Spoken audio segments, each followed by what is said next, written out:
بسم اللہ الرحمن الرحیم۔ الصلاۃ والسلام علیک یا سیدی یا رسول اللہ وعلی آلک و اصحابک یا سیدی یا حبیب اللہ۔ تمام غیور سنی مسلمانوں کو السلام علیکم ورحمۃ اللہ وبرکاتہ۔ سامعین، ایک غالی رافضی حسن اللہ یاری اپنی بل میں چھپ کر بیٹھا ہے اور سیدنا صدیق اکبر اور فاروق اعظم رضی اللہ تعالی عنہ ان کے ایمان پہ بحث کر رہا ہے۔ تو ناچیز نے اس کا جوابی کلپ کتب شیعہ کے چند حوالہ جات سے ریکارڈ کروایا۔ تو جیسے ہی وہ کلپ اپلوڈ ہوا اور لوگوں نے سنا تو چھوٹے چھوٹے رافضی کیڑے وہ ویڈیو کے نیچے آ کر بھانت بھانت کی بولیاں بولنا شروع ہو گئے۔ کوئی کہہ رہا ہے کہ اس کے سامنے بیٹھو۔ عجیب پاگل ہے بندہ جو یہ کہہ رہا ہے، وہ امریکہ میں چھپ کے ایک بل میں بیٹھا ہے، اس کے سامنے ہم کیسے بیٹھ جائیں؟ اگر اس کو سامنے بٹھانا ہے تو اس کو اس کی بل سے نکالو۔ وہ اپنا چینل تو چھوڑتا نہیں، کسی اور چینل پر آنے کے لیے تیار نہیں، تو ایسے خبیث الفطرت کے سامنے کیسے بیٹھا جائے؟ مناظرے کے کچھ اصول ہوتے ہیں۔ تو کوئی کہنے لگا کہ جو مجموع البیان کا حوالہ ہے وہاں کیلا مصنف نے کہا ہے، کالا نہیں کہا، تو جہاں کیلا کہا جائے وہ بات کچی ہوتی ہے۔ تو بہرحال میں نے وہ حوالہ جات اس لیے دیے تھے کہ حسن اللہ یاری غالی رافضی کہتا ہے کہ شیعہ اخبار جتنی ہیں وہ ساری ٹھیک ہیں، وہ تو اصول حدیث کو مانتا ہی نہیں۔ تو جب ایک بندہ اصول حدیث کو مانتا ہی نہیں تو یہ کیلا اور کالا کی بحث سے ہمیں نہ سمجھاؤ۔ اب تمہاری دم پہ پاؤں آیا تو تمہیں کیلا اور کالا کی بحثیں اور فرق نظر آ گیا۔ یہی فرق تمہیں بخاری شریف کی اس روایت میں کیوں نظر نہیں آتا جہاں پر راوی کا کلام جس ہے کہ حضرت سیدہ خاتون جنت غضبناک ہو گئی یا ناراض ہو گئی، تو وہ راوی کا کلام ہے، حضرت نہ سیدہ خاتون جنت کے الفاظ ہیں، نہ سیدہ عائشہ صدیقہ سلام اللہ علیہا نے اسے بیان کیا ہے۔ تو صرف ایک جملے سے راوی کو اشتباہ ہوا کہ شاید بی بی ناراض ہو گئی ہے، تو اس نے اپنے خیال کو اس روایت میں ایڈ کر دیا۔ جب ہم وہاں یہ جواب دیتے ہیں اس وقت تمہیں بھاگنے کا اور کوئی موقع نہیں ملتا، پھر کہتے ہو جی تم تعویلیں پیش کرتے ہو۔ تو اب کیلا اور کالا کی تعویلیں تم کیوں پیش کر رہے ہو؟ تو بہرحال جیسے ہی رفض کی دم پہ پاؤں آیا تو بیچارے چیخنا چلانا شروع ہو گئے۔ ہمیں تمہارے سامنے صدیق اکبر رضی اللہ تعالیٰ عنہ کے ایمان کو ثابت کرنے کی کوئی ضرورت نہیں۔ تم کیڑوں کی کیا حیثیت ہے؟ گندے گٹر کے کیڑے ہو تمہیں تو اپنے ایمان کا پتہ نہیں۔ ہم نے تو صرف اپنے اہل سنت کے دوستوں کو یہ بتانا صرف مناسب سمجھا کہ شان صحابہ اور صدیق اکبر رضی اللہ تعالیٰ عنہ تو ایسی عظیم شان کے مالک ہیں کہ مخالفین کی کتابوں میں ان کی شانیں لکھی ہوئی ہیں۔ ورنہ ہمیں تمہارے سامنے صدیق اکبر کی صفائی دینے کی کوئی ضرورت نہیں۔ جن کو قرآن مصطفیٰ کا ساتھی کہے اور قرآن جسے کہے وَسَيُجَنَّبُهَا الْأَتْقَى الَّذِي يُؤْتِي مَالَهُ يَتَزَكَّىٰ، تو ایسی شخصیت کے ایمان کو ثابت کرنا یہ تو ویسے بھی ایک عجیب سی بات ہے۔ جن کے شان کو اللہ نے بلند کر دیا ہے، تم جیسے کیڑوں کی کوئی حیثیت نہیں کہ ان کے ایمان کو تمہارے سامنے بیان کیا جائے۔ تو بہرحال ہمارا چونکہ یہ سلسلہ حسن اللہ یاری کے رد میں ہے، اب اسے کہو اگر بٹھانا ہے سامنے تو اسے بل سے باہر نکالو، کسی دوسرے تیسرے بندے کے چینل پہ آئے، وہاں پر اصول مناظرہ طے ہو کر پھر اس سے بات کی جائے گی۔ دوسری بات، حسن اللہ یاری یہ کہتا ہے کہ جو اہل بیت کا گستاخ ہے – ہمارا اس سے بات کرنا بنتا ہی نہیں۔ تو اگر اس کے نزدیک یہ اصول ہے کہ جو اہل بیت کا گستاخ ہے تو وہ کہتا ہے میرا اس سے بات کرنا نہیں بنتا، تو جو کتا صدیق اکبر، فاروق اعظم اور صحابہ کرام کا گستاخ ہے، ہم اس سے بات کیا کریں؟ تو ہم اسی کے اصول کے مطابق اس کو جواب دے رہے ہیں۔ اگلی بات، کیلا کالا کو چھوڑو، آج میں ایک نیا حوالہ نہج البلاغہ سے پیش کرنے جا رہا ہوں۔ یہ میرے ہاتھ میں مترجم نہج البلاغہ ہے،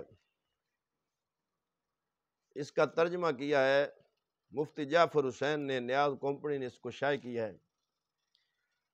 جو خطوط لکھے تھے سیدنا مولا علی نے، وہ اس میں لکھے ہوئے ہیں۔ یہ خط نمبر 6 ہے، اور یہ خط لکھا گیا ہے سیدنا امیر معاویہ بن ابو سفیان رضی اللہ تعالی عنہ کی طرف، مولا علی نے لکھا تھا۔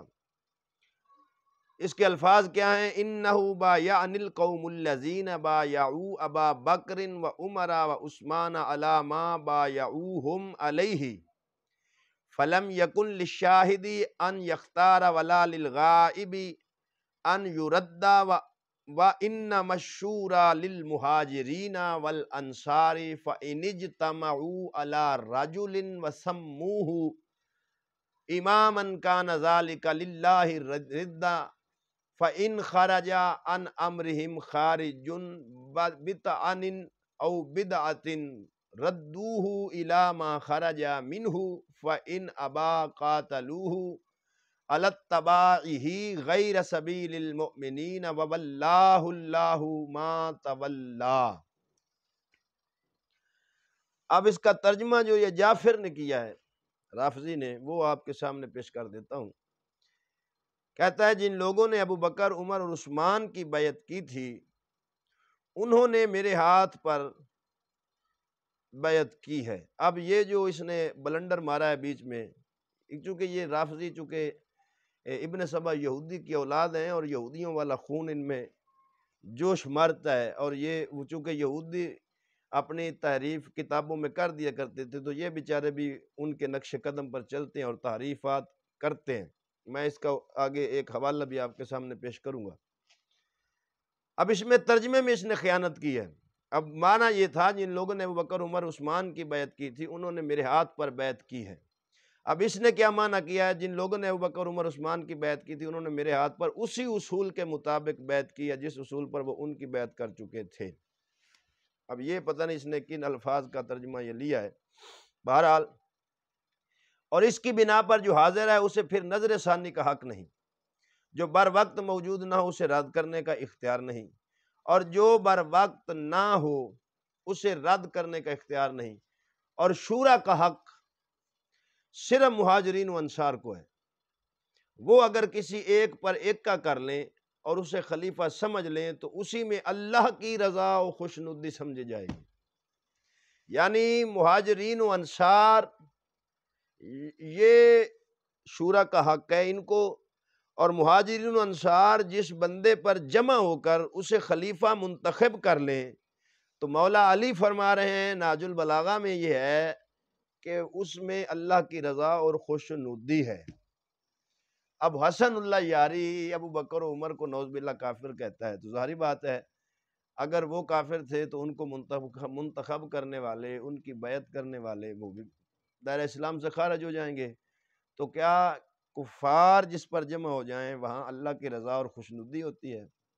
خدا جب دین لیتا ہے عقل بھی چھین لیتا ہے۔ دوسرا، حضرت علی نے اس خطبے میں ابن سبا یہودی کی اولاد کا من گھڑت عقیدہ امامت، اس کی دھجیاں اڑا دیں۔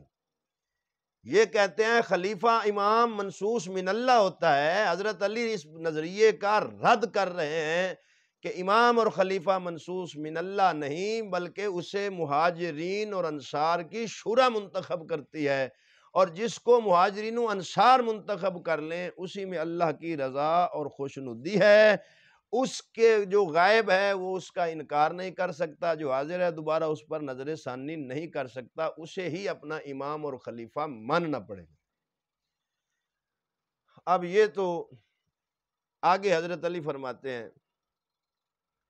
اب جو کوئی اس کی شخصیت پر اعتراض یا نیا نظریہ اختیار کرتا ہوا الگ ہو جائے تو اسے وہ سب اسی کی طرف واپس لائیں گے جدھر سے وہ منحرف ہوا ہے، اور اگر انکار کرے تو اس سے لڑیں، کیونکہ وہ مومنوں کے طریقے سے ہٹ کر، الفاظ پہ غور کیجئے گا، کیونکہ وہ مومنوں کے طریقے سے ہٹ کر دوسری راہ پر ہو لیا ہے، اور جدھر وہ پھر گیا ہے اللہ تعالیٰ بھی اسے ادھر ہی پھیر دے گا، اسے ادھر ہی پھیر دے گا۔ اب حضرت علی نے واضح کر دیا کہ جو مہاجرین و انصار کے منتخب کردہ خلفاء سے ہٹتا ہے تو وہ مومنین کے راستے سے ہٹ رہا ہے۔ اب یہ تو حضرت علی کا کلام تھا، اب یہ جو نیچے حاشیے والا ہے اس بیچارے نے اب جان چھڑانی تھی تو یہ بلنڈر ایک اور مار رہا ہے یہاں پر۔ کہتا ہے کہ اس کے غلط مسلمات کو پیش کر کے اس پر حجت قائم کرنا سے تعبیر کیا جاتا ہے، کیونکہ کسی مرحلہ میں امیر المومنین نے خلافت کی صحت کا معیار شورا اور رائے عامہ کو نہیں سمجھا، ورنہ جن خلافتوں کے متعلق یہ کہا جاتا ہے وہ مہاجرین و انصار کے اتفاق رائے سے قرار پائی تھی۔ آپ اس رائے عامہ کو سند و حجت سمجھتے ہوئے ان کو صحیح درست سمجھتے، مگر آپ کا دور اول ہی میں بیعت سے انکار کر دینا جس سے کسی کو انکار نہیں ہو سکتا، اس کی دلیل یہ ہے کہ آپ ان خود ساختہ اصولوں کو خلافت کا معیار نہ سمجھتے تھے، اس لیے آپ ہر دور میں اپنے استحقاق خلافت کو پیش کرتے رہے۔ یہ بھی اس کا جھوٹ ہے۔ کس جگہ پر حضرت علی نے اپنے لیے خلافت کا دعویٰ کیا یا خلافت کا مطالبہ کرتے رہے؟ بکواس ہے تیری یہ بھی۔ اسی نہج البلاغہ میں موجود ہے، جب حضرت علی کو صحابہ کرام نے چوتھے نمبر پر خلیفہ بنانا چاہا تو حضرت علی نے فرمایا میرا تمہارا امیر ہونے سے میرا وزیر ہونا تمہارے لیے بہتر ہے۔ تم کہتے ہو حضرت علی خلافت کا مطالبہ کرتے رہے، تو یہ بھی اس کا بلنڈر ہے بیچارے کا، کیونکہ اوپر یہ پھنس گیا تھا۔ اب یہ تو اس کے حاشیے والے نے ادھر ادھر کے ہاتھ پاؤں مار کر جان چھڑانی تھی، چھڑوانے کی کوشش کی اور وہ ناکام ہو گئی۔ یہ ابن محسم البحرانی، اس کی کتاب ہے شرح نہج البلاغہ، یہ 5 جلدوں میں، ایک جلد میں اس کو 5 حصے اس کے شائع کیے گئے ہیں دارالحبیب سے۔ اب اس کو دیکھیں، اسی خطبے کے تحت یہ جو خطبہ نہیں خط جو حضرت امیر معاویہ جس کی میں نے آپ کے سامنے ترجمہ ان کی کتاب نہج البلاغہ سے پیش کیا ہے، یہی وہ خط ہے، خط نمبر 6۔ اس کو غور سے دیکھیں، یہ خط نمبر 6 ہے، یہ ہائی لائٹ عبارت آپ کو نظر آ رہی ہوگی۔ اب آگے اس محسم بحرانی نے اس کی ایک طویل شرح کی تھی، لیکن جنہوں نے اب چھاپا ہے انہوں نے وہ مکمل عبارتیں ہی ہڑپ کر گئے، یہاں سے نکال دی، اب 2-3 لائنیں لکھ کر باقی ختم کر دیا ہے۔ آخر کار میں نے گوگل سے جب یہی کتاب پرانا چھاپا اس کا نکالا، وہاں 5 جلدوں میں یہی شرح نہج البلاغہ موجود تھی۔ اب یہ میرے ہاتھ میں دیکھیں، میں نے پھر وہاں سے اس کے فوٹو کاپیاں نکلوائی ہیں۔ میں بتا رہا ہوں ابن سبا یہودی کی اولاد کہاں کہاں تحریفات کر چکی ہے۔ یہودیوں نے اب آسمانی کتابوں میں تحریفیں کی اور ابن سبا کی اولاد اپنے ملاؤں مجتہدوں کی کتابوں میں تحریف کر رہی۔ یہ دیکھیں نہج البلاغہ ہے، یہ جی شرح نہج البلاغہ ابن محسم البحرانی کی، یہ شائع ہوئی تھی 1381 ہجری میں، اس کے طبع اولیٰ تھی۔ اب یہی خطبہ دیکھیں، یہ خط نمبر 6 جو حضرت امیر معاویہ کو لکھا گیا، یہ مکمل آگے خطبے کے بعد یہاں سے اس نے شرح کی تھی، یہ شروع ہو رہی ہے۔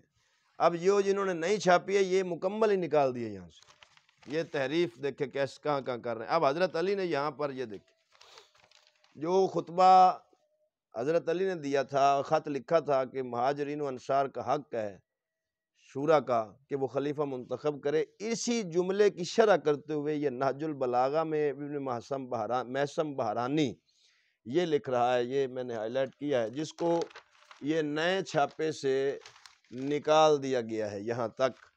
اب حضرت علی نے جو کہا خط میں کہ مہاجرین و انصار کو حق حاصل ہے، تو ابن میسم بحرانی کہہ رہا ہے وَحَصَرَ لِلشُّورَى وَالْإِجْمَاعَ فِي الْمُهَاجِرِينَ وَالْأَنصَارِ لِأَنَّهُمْ أَهْلُ الْحَلِّ وَالْعَقْدِ من امت محمد صلی اللہ علیہ وسلم فَإِذَا اتَّفَقَتْ كَلِمَتُهُمْ عَلَى حُكْمٍ مِّنَ الْأَحْكَامِ كَإِجْتِمَاعِهِمْ عَلَى بَيْعَتِهِ وَتَسْمِيَتِهِ إِمَامًا كَانَ ذَلِكَ إِجْمَاعًا حَقًّا هُوَ رَضِيَ اللَّهُ أي مرضي له وسبيل المؤمنين الذين يجب اتباعه۔ میسم بحرانی اسی خط کے جملوں کی شرح کرتے ہوئے کہتا ہے حضرت علی نے شورا کو صرف مہاجرینوں اور انصار کے لیے مخصوص فرمایا ہے۔ یہ جو حاشیہ لگانے والا 14ویں صدی کا رافضی کیڑا ہے، یہ کہہ رہا ہے یہ تو بطور وہ حضرت علی حجت، کیونکہ وہ دوسرے لوگ اس کو حجت مانتے تھے تو حضرت علی نے علی سبیل تنزل اس کو، کیونکہ وہ ان کے لیے اصول تھا تو حضرت علی نے ان کے سامنے اسی اصول کو پیش کر دیا، خود اس کو اصول نہیں سمجھتے تھے۔ 14ویں صدی کا رافضی کیڑا یہ کہہ رہا ہے، اور ان کا پرانا مجتہد ابن میسم بحرانی کہہ رہا ہے کہ حضرت علی نے خلیفہ کا انتخاب و تقرر مہاجرین اور شورا میں اس کو حصر کیا ہے۔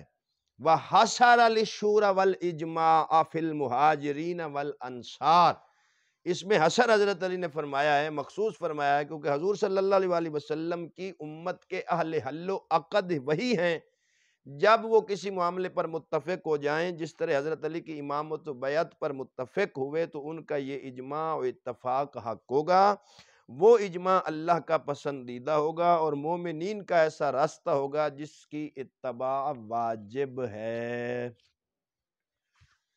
یہ ابن میسم بحرانی کی عبارت، جسے نئی چھاپنے والے دارالحبیب خائن گروپ نے یہاں سے نکال دیا، پرانے چھاپے میں وہ روایت موجود ہے، نئے سے نکال دیا گیا۔ اب صدیق اکبر اور فاروق اعظم کی خلافت کو انصار و مہاجرین کی شورا میں مخصوص فرما کر حضرت علی کہہ رہے ہیں یہ مومنین کا راستہ ہے، اور اسی جملے کی شرح کرتے ہوئے نہج البلاغہ کا مؤلف میسم بحرانی کہہ رہا ہے کہ اس کی اتباع واجب ہے۔ اب رافضی کیڑے مکوڑے ایک تو یہودیوں والا کام کیا اور عبارت سے نکالا، جو نیچے کمنٹس دیتے ہیں وہ اپنے ان باباؤں سے پوچھیں کہ بغیر تو یہ عبارت نئے چھاپے سے کیوں نکالی، پتہ تھا نا اس کی تعویل نہیں ہے۔ میسم بحرانی کا یہ اپنا فیصلہ ہے، یہ کیل اور کالا کا مسئلہ نہیں ہے، یہاں یہ اس کا اپنا فیصلہ ہے۔ تو یا تو پھر میسم بحرانی کافر ہے، تو یا پھر حسن اللہ یاری کافر ہے۔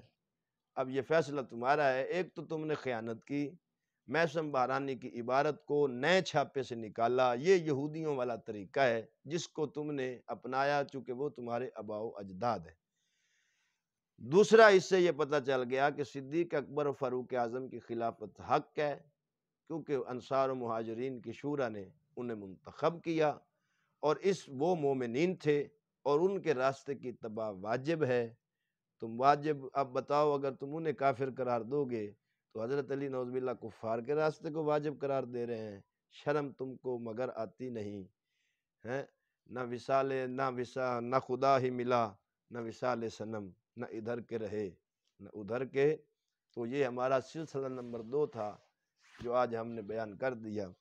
انشاءاللہ العزیز ایسے ہی اس کا تیسرا حصہ بھی جلد ہی آپ کے سامنے پیش خدمت کریں گے۔ دعا کریں اللہ تعالی رافضیت کے شر سے محفوظ فرمائے، آمین ثم آمین، وآخر دعوانا الحمدللہ۔